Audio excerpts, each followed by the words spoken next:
10 NHL games today. We're going to tell you exactly how to bet every single one of them. This is a show about how to make money. Hockey is our canvas. I'm Lawrence Presman. Matthew Barnaby is my co-host. Are you kidding? I tickle myself every day over that. I meant to say pinch myself, Matthew, but you got the better of me. All of a sudden, I tickle myself. A little bit embarrassing, but man, are we lucky to have Mark Recchi with us today. Three old guys with hats. Mark, welcome to the show. How are you, my friend? Yeah. Covering the lack of hair. Well, I don't believe you might that. have a full head. Yeah. You might have a full head. I don't know you. There we go. You do. That is nasty.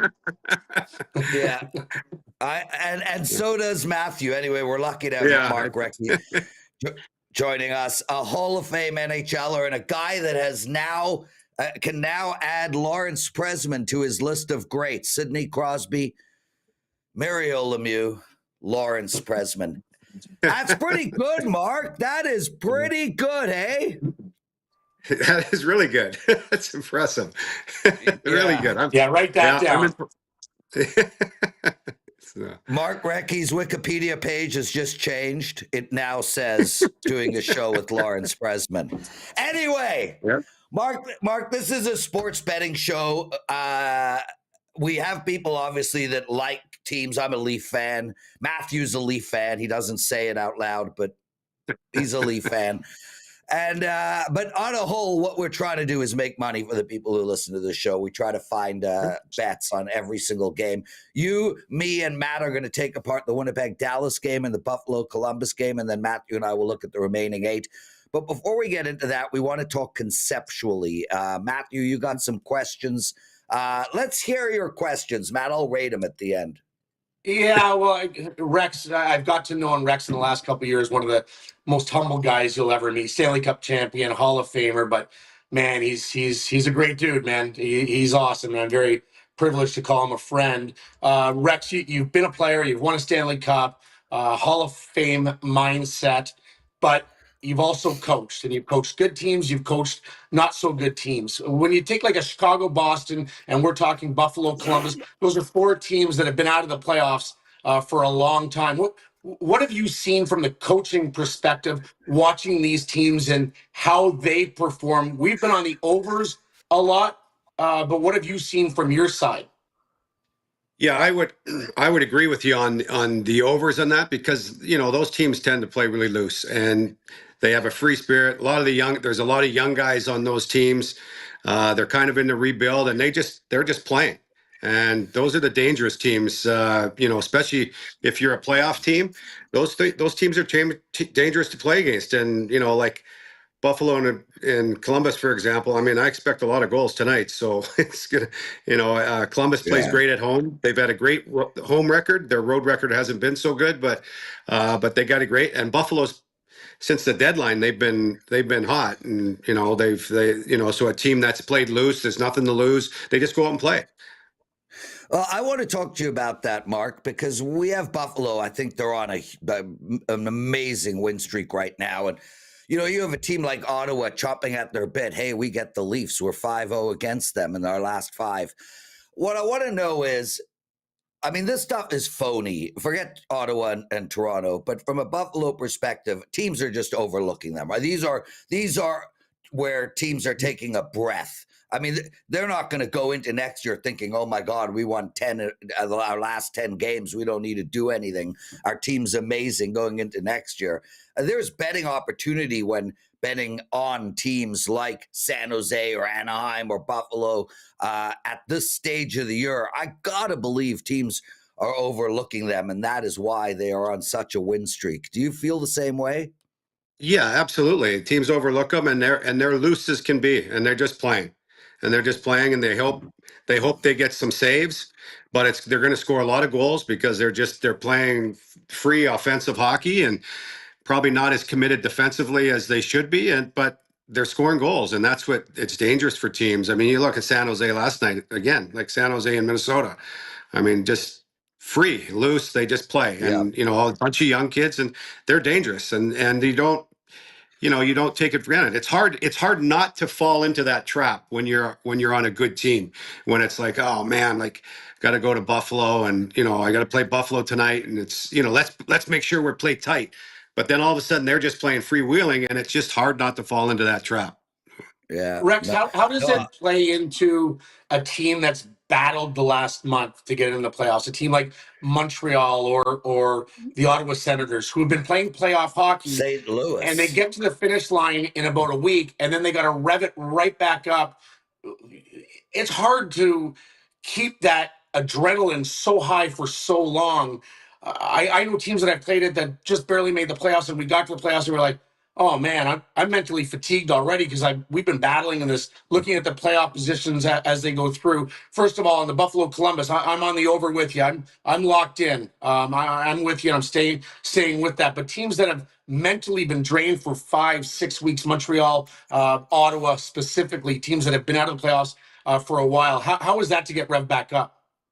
Well, you can look at it a couple ways, but the one way the thing about it is when you're already in that mindset. So when you get into that first couple games, you're already there, and the other team's trying to get into that mindset. You look at Montreal; they're playing. They'll play the 1 or the 2 seed. That team's been in the playoffs for a long time. Now they don't have that. They haven't had playoff mindset for a month or 6 weeks. Now you're coming in, and Montreal's already had that. So those first couple of games are important. If Montreal all of a sudden gets off to win a first couple games, and then you're like, now you're scrambling. Now the top team's Yeah. scrambling. So it can also have that benefit. And then there's the benefit. Well, you know what? They're exhausted. They got there. Man, we're happy to be there. But I would say most of the time, those teams are really tough to play against, when you get into that first round. Yeah, and there are a few of them, including the St. Louis Blues, which sits at the top of hottest teams in hockey. Okay, guys, so we talked about Buffalo and Columbus, and both of you like the over. I had Carmine call me last night, and he's like, Prez, the over in Buffalo and Columbus. Come on, who's going to stop the puck? And I agree with you on the over in this Buffalo Columbus game, but that worries me. The fact that all three of us plus Carmine are all looking at the over. This is 1-0 written all over it. I'll give you action on that, Prez. I'll give you action on 1-0. The shots will be 45-44, and it'll be 1-0. Yeah. The X factor. It's not like that hasn't happened to Columbus. I mean, they've gone through a huge stretch where they could not score a goal. But both of us do like the over in that game. But let's turn our attention to this Winnipeg-Dallas game because, this is an absolute massive hockey game. Winnipeg wins this game, and it's all but done. They are leading in the tiebreaker. This is must win for Dallas. And this is one of those games where it's literally – win the division and play St. Louis or Minnesota, or lose the division and Makar and McKinnon are awaiting. This game is at home. Dallas is -120. The total is 5.5. Matthew, I'll go to you first, and then Mark, how would you bet this hockey game? Well, do you remember how the last game ended for the Dallas Stars? Vancouver. Yes, 3 goals in under a minute, losing it overtime. If we don't learn anything from Dallas tonight, is how they're going to respond. Players don't like that. Coaches don't like that. It's an embarrassing thing for them. I like Dallas in the position. I think Dallas is a better team, even though Winnipeg's been great all year. I was against Winnipeg in their last game. Paid off. I'm on Dallas. I just think they respond. They're at home, -120. I think they're the better team. I think we see a low-scoring game. I think Dallas plays really, really hard defensively and ekes this one out 3-1 or 3-2. I like the under a lot in this game as well, Matthew. I think that's the way to go. I wouldn't want to be this, a lot of people are going to be Dallas off of a loss, heartbreaking loss at that, now playing at home. Don't sleep on this Winnipeg team, anybody. This team there's a reason they are number 1 in the league. So I don't think we should, from my perspective, how do you even bet a side here? The under You feels bet right your to me money, as I'll bet well. my money, Prez. You bet I'm your on money, the- I'll bet my money. Matthew, you are lippy today, man. Okay, Dude, I've been so up since 4:00 in the morning watching the Masters. well, that's on you. I like the under. You like the under. What does Mark Recchi like? Oh, you're killing me now because I do because if you look at the goals the other night, they were just. I mean, it's not like they were pretty plays. They're wide open in the slot, like 3 goals, like player standing there by himself in a slot. That I mean, to protect the lead, that can't happen, and should never happen, to be honest with you. And they're going to be tight. They know what the significance of this game is. They're going to play tight. I mean, Ottinger's at home. Ottinger plays very well at home. It's going to be good. And I love Winnipeg too. I love what they've done all year. I think they're for real. But I do agree with you guys. And I think Dallas is going to win. Now the over under, I'm not really sure, but I do think Dallas is going to win the game. Dallas at -120. Mark Recchi joining us, everyone. 22 years in the NHL, a Hall of Famer, and a line mate of some of the greatest. Mark, Matthew, really quick before I let you go, I know both of you guys are secretly Leaf fans. I know. So with that said, this is a different Leaf team this year, right? I mean, they had a statement game against Florida last week. They won it and played phenomenal. They had a statement game against Tampa Bay last night. They got it done. Matthew Knies is showing himself to be, the next Cam Neely, if you will. This is a different Leaf team, right, Mark? Oh, it's definitely a different Leaf team. I wouldn't go as far with Knies about Cam Neely yet, though. But yeah, the kid's a good player, but Cam Neely was pretty special player, Yes. and pretty physical. Yeah. But yeah, they definitely, I would agree with you. They're a different team now. They've built a different team. I think they've solidified their goaltending, which always was kind of like, you just didn't know. And I think they've got, I mean, Stolarz is coming in and been unbelievable, and he was unbelievable in Florida last year, and he's just taken that. He's just continued to grow as a goalie, and then you got a great backup, and they've got a couple guys in the minors that can play too. So they've solidified it that I think they've gotten better on the back end, which was always an issue. I think they've really done a good job. I think Carlo was a great pickup, big physical defenseman that could skate. Yep. They are a different team, and Matthews been good, but if he can take another step in playoffs, it's going to be pretty scary to watch. They're a way deeper team. They're a little bit more physical, and goaltending is paramount. That's the big difference. They're still going to give up chances, but they're getting the big saves. And we aren't Leafs fans. We're not delusional. And Matthew Knies, You are. 2 games in a row, over Dave 1.5 Anderchuk. shots. Yeah, Yes. Dave Anderchuk. I'm just throwing large people who stand in front of nets out there for no reason whatsoever. I think Dave is the 5th highest goal scorer of all time, something like that. It's bloody impressive. Anyway, Dave story Anderchuk was unbelievable. Go ahead, Mark. No, he's just Dave Anderchuk was a heck of a player. I mean, he was just a big force out there. You couldn't move him. He'd put his ass out on you, and that was it. Like you couldn't get the puck away from him, and he could score goals, and he played in those hard areas. So that's the reason why he's number 5. I absolutely love Andy, and not many people in this world can drink beer like Dave Anderchuk. Lyle Odeline might be one of them, but there's not many that can keep up to Andy. Great fast story on Dave Anderchuk. We're at camp in Tampa Bay. Marty St. Louis gets on, and John Tortorella is our coach, and he's known for the fitness test, the 3-mile run, this and that, and the lap test with the ropes and all the bullshit that he did. Marty St. Louis, who's just jacked, he gets on the pull-up machine, 33. Okay, now his arms are this long. wow. Dave Anderchuk hangs, and he gets off and he goes, "That's one." And our trainer goes, "Dave, you didn't do one." He goes, "I got 545 goals or whatever it was." He goes, "That's one." I go, "That's one." He goes, "Okay, one." That's awesome.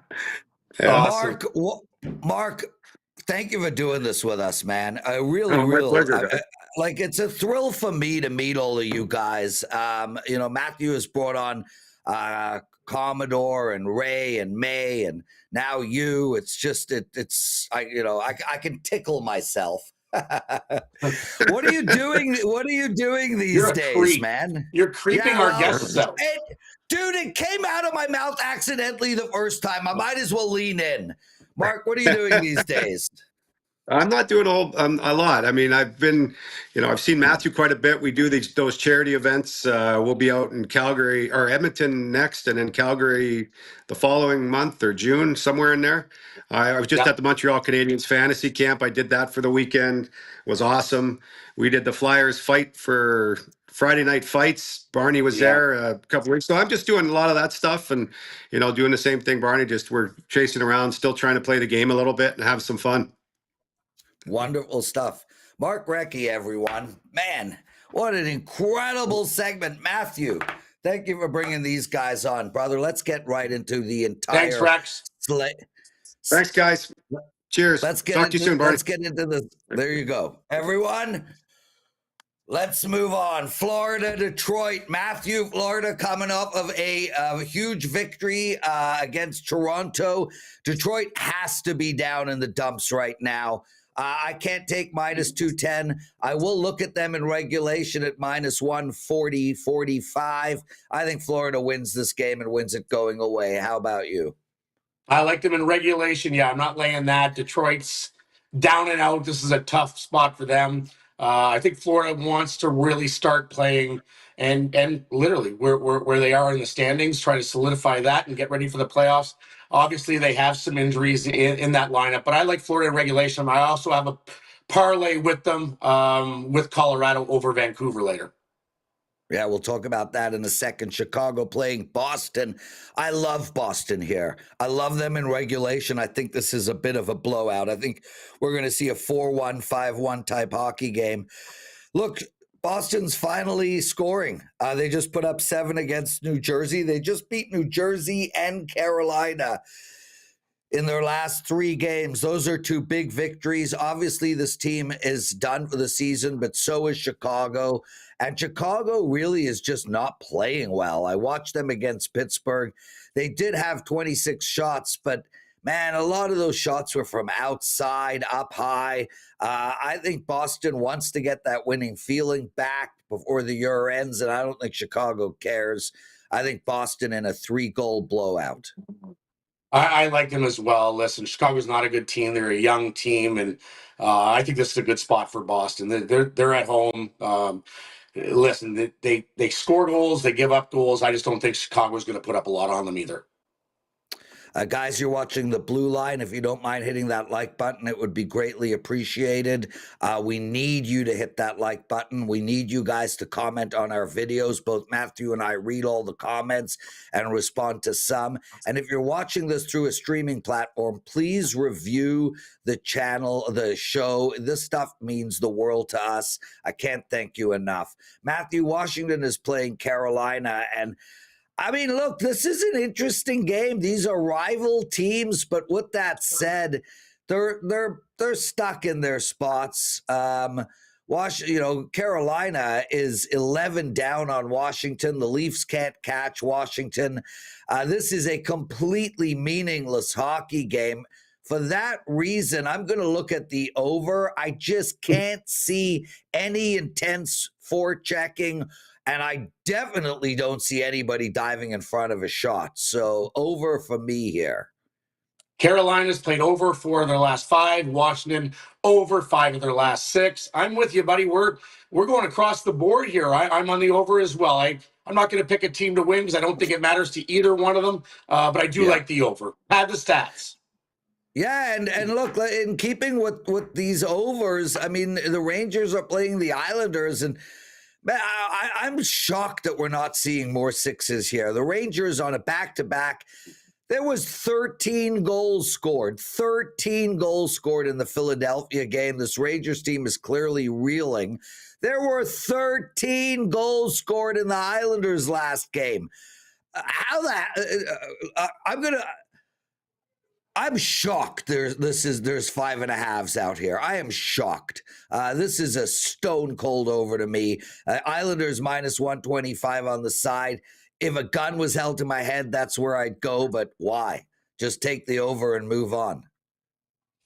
Great rivalry, even when two teams are out of the playoffs. So the Islander and Ranger fans hate each other more than any other rivalry in the National Hockey League. I mean, they hate each other. I played in it. It's still going to be a great game because of the hatred between the two teams.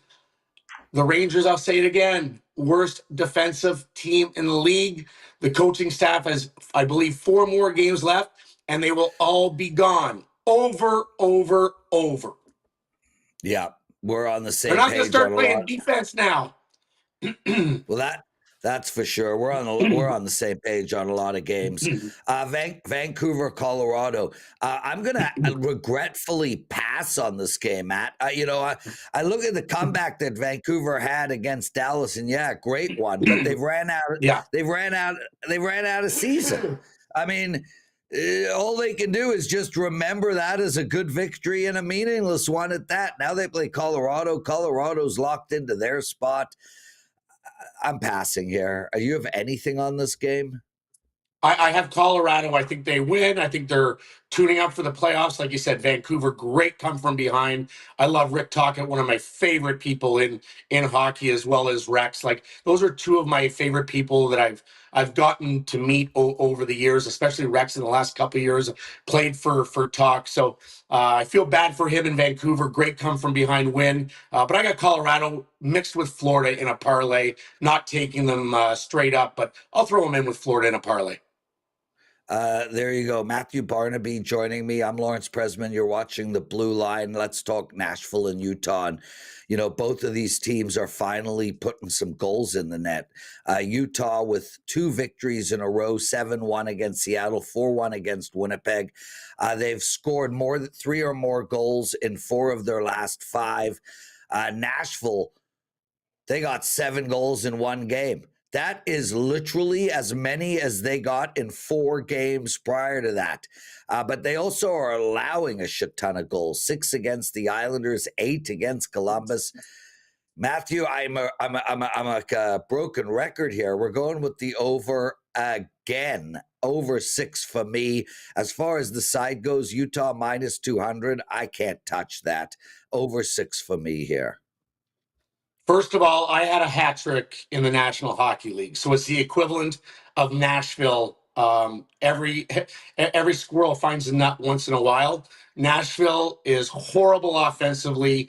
They will not repeat it. Having said that, the only reason I tune in to see this game is if they flashed Broadway Street and girls in cowboy boots and short skirts walking around Broadway. So I'm not watching this game. I'm not betting the game. It's a pass for me. Anaheim playing the LA Kings. And man, this LA Kings is going to be an interesting team to watch. They are 2 up on Edmonton, fighting for home ice advantage, but they have 1 game in hand. And I would say that this game is crucial to LA. With that said, it is minus 340. The total here is 5.5.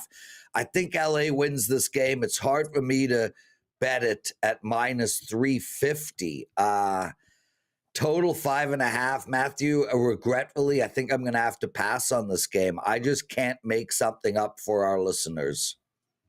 I have the under in this game. I can't touch LA, but I think they really start to buckle down as well. They've played to the under all year long. They're a good under team.